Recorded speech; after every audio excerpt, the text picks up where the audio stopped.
You won't get nowhere if you don't start. You won't get nowhere if you keep postponing. You won't get nowhere if you just keep talking about it. You won't get nowhere if you just keep dreaming about it. You need to start, boo.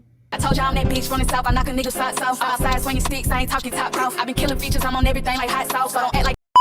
What's up, y'all? It's your girl Drea, the CEO of Tariel Boutique, where all the finer lashes are sold for the baddest of the bad. In today's video, I don't know why I just beat the notebook, but in today's video, I'm gonna be telling y'all the steps of starting a business.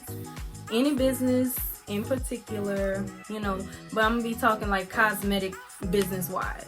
Number one is you want to identify the industry that you're interested in and do your research. You need to figure out the why. What's the problem in that industry?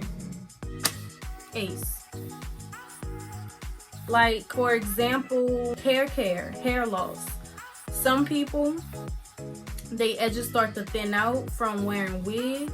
You could be like, and I'm giving you what your target audience would be. It would be people who edges are thin from wearing wigs. Like, hey boo, you wouldn't want to say that to somebody, but they'll know they edges thin from wearing wigs. But you can make a hair oil.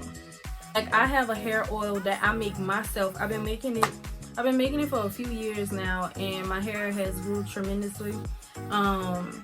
If y'all saw my hair back in 2015, y'all be like, no way your hair grew that much. No way, no way. And yes, way. I took it real serious in the end of 2016. After I graduated, I started taking my hair care really serious, and my hair just sprouted. I kept sew-ins in. That was before like I started wearing wigs and stuff. But that's not what this video about. But you know, you can make a hair oil. I mean, I make hair oil for my friends and family for free. And a lot of them are like, why you don't sell this? Why you don't sell this? And I'm like, I don't know. I should, but that'll be a separate business from my Tariel Boutique business right now. Because that's just for lashes and, like, you know, jewelry and everything. But if I start another business, I will branch off from that, and it will be something dealing with like hair care and stuff like that. Number two, basically, I kind of just ramble into it. You want to find or create a product to solve the problem. Like people with bad skin. You could do turmeric soap, which that is really popular. I make turmeric face masks for myself and for like my sister, because she's a teenager, and you know, teenagers are very prone to breakouts. So you can make a turmeric face mask, a turmeric soap. You can make you can make just about anything to help with breakouts. And just like I said with the hair loss, you can make oil to help hair growth.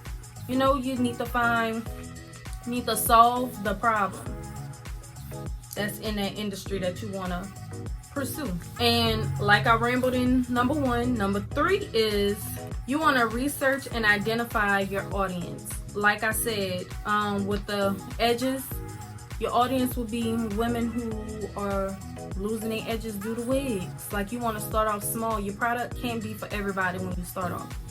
Really, your product could never be for everybody. Never. Like, you would think in a lash business, you would think, oh, everybody could wear lashes. Like, I see 65-year-olds wearing lashes. But is that going to be my target audience? No. You want to figure out your target audience, because you can't sell to everyone. A business that's for everyone is for no one. Remember that. Number four, you want to get the proper business license, like LLC, seller's permit, registration, whatever you need legally. If you know you're going to be doing this long term and everything, you need to get all the proper license for your business, because you want to be doing everything legally. Step 5 is you want to secure the funding. You need to figure out if the funding is going to come from your 9-to-5, if the funding is going to come from a loan. You need to figure out where the money is going to come from for you to fund this business. You need to sit down and make a list of things that you would need to start. Don't start too big. I always say start small. You need to come up with a list of things that you need to start. Put the prices, add it all up, round it up, and that's how much you need. So you need to figure out if it's coming from a 9 to 5, a loan, etc. If your parents helping you, just need to figure it out. Step 6 is you need to set goals. Be realistic when you're setting these goals, because you don't want to be discouraged whenever you don't meet those goals. Like, I have a marker board on my wall that I write, like, with my calendar, and then I write my goals section. I'm not going to write in the goals section that I want to get 3,000 orders this month.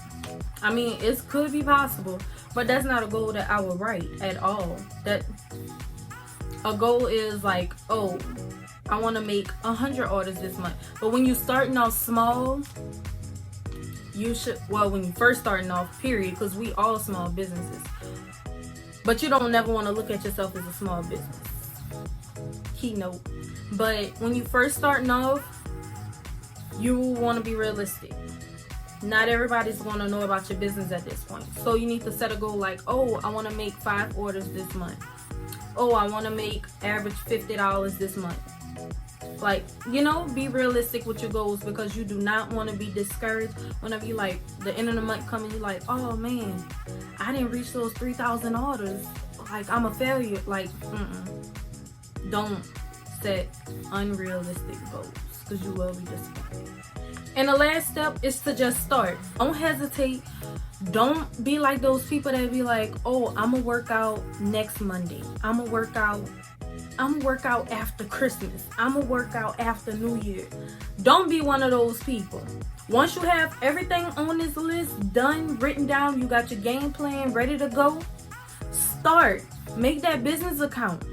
Make that shmoney. Boo, make that shmoney, because we all gonna be a 6-figure business this year. Okay? And it's not too late for you to start no business this year. Boom. Start it. Start. Don't be one of those people. What I said, don't say, oh, I'm gonna start next Monday. Oh, I'm gonna start after I go to this party this weekend. No. Start. Just start. Because as an entrepreneur, you have to miss out on some things. You have to miss out on sleep. You have to miss out on functions. You have to miss out on parties, which you really shouldn't be going to no party because, you know, CC outside and everything. But start. That's all I'm going to say. Start.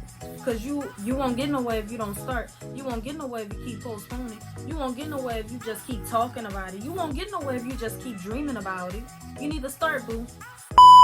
Okay, and that was 7 simple steps of starting a business.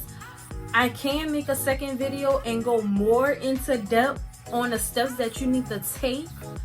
If y'all have any questions, please leave them down below or DM me on Instagram, because that's what a lot of y'all do. Y'all DM me on Instagram about my videos on here, which don't make no sense, but it's understandable. I'm wishing peace and happiness on everyone, and a 6-figure business for everyone out there that's starting off. And don't forget to like, comment, and subscribe. And I'm going to see you on the next one. Bye.